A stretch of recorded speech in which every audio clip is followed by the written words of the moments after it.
10ಕ್ಕೂ ಹೆಚ್ಚು ಸುತ್ತು ಫೈರಿಂಗ್, ಕಲ್ಲು ಖಾರದ ಪುಡಿ ಬಾಟಲಿಗಳ ತೂರಾಟ, ರಣರಂಗವಾಯ್ತು ಜನಾರ್ದನ್ ರೆಡ್ಡಿ ಮನೆ ಆವರಣ. ನನ್ನನ್ನ ಕೊಲ್ಲುವ ಯತ್ನ ಎಂದ ಗಾಲಿ ರೆಡ್ಡಿ, ಅವನೇ ಫೈರಿಂಗ್ ಮಾಡಿಸಿದ್ದಾನೆ ಎಂದ ನಾರಾ ರೆಡ್ಡಿ. ರಾಜಶೇಖರ್ ಸಾವಿಗೆ ಕಾರಣ ಯಾರು ಅಂತ ಅನುಮಾನ. ವಿಮ್ಸ್ನಲ್ಲಿ ರಾಜಶೇಖರ್ ಮರಣೋತ್ತರ ಪರೀಕ್ಷೆ, ತಾಯಿ ಸಹೋದರಿಯ ಕಣ್ಣೀರು. ಬಿಜೆಪಿ ವಿರುದ್ಧ ದೂರು ಕೊಡ್ತೀವಿ ಎಂದ ಸಹೋದರ. ಬ್ಯಾನರ್ ಕಿತ್ತ ಆರೋಪಕ್ಕೆ ಎಫ್ಐಆರ್ ದಾಖಲು, ರೆಡ್ಡಿ ರಾಮುಲು ಸೇರಿ 11 ಜನರ ಹೆಸರು. ಗುಂಡಿನ ದಾಳಿ ಬಗ್ಗೆ ಇನ್ನೂ ದಾಖಲಾಗದ ಕೇಸು.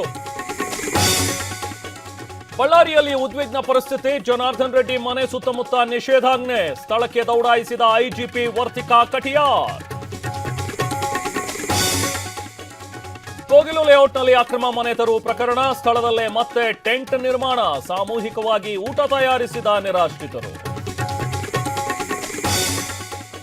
ಕೋಗಿಲು ನಿರಾಶ್ರಿತರಿಗೆ ಮನೆ ಕೊಡಕ್ಕಾಗಲ್ವಾ? ಸರ್ಕಾರದ ನಿಯಮವೇ ಹೇಳ್ತಿದೆ ಬೇರೆ ಕಥೆ. ಟಿವಿ 9ಗೆ ಅಧಿಕಾರಿಗಳಿಂದ ಮಾಹಿತಿ. ತಂಬಾಕು ಪಾನ್ ಮಸಾಲ ಪ್ರಿಯರಿಗೆ ಬಿಗ್ ಶಾಕ್, ಹೊಸ ಸೆಸ್ ವಿಧಿಸಲು ಕೇಂದ್ರ ಸರ್ಕಾರ ನಿರ್ಧಾರ. ಸಿಗರೇಟ್ ಆಗಲಿದೆ ಮತ್ತಷ್ಟು ದುಬಾರಿ.